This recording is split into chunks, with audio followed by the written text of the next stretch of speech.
ဒါအခုပြတော့ကတော့လက်မှတ်တော့ရပြီပေါ့နော်ဆိုတော့ဟိုဘက်မှာ3ယောက်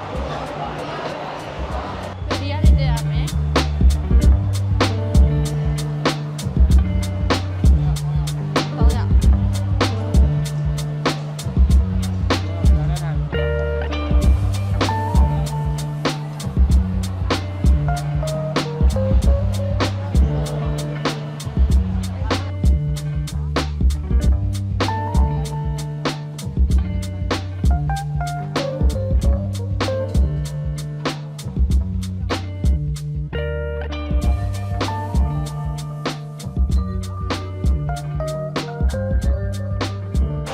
ခုပြေတော့ပေါ့နော်လူဆောင်နေရပါဘာလို့ဆိုတော့ဒီနောက်ကဒရန်ကြံသေးရပေါ့နော်သူကလူပြေးမှကားထွက်တာမလို့တဲ့ဆိုတော့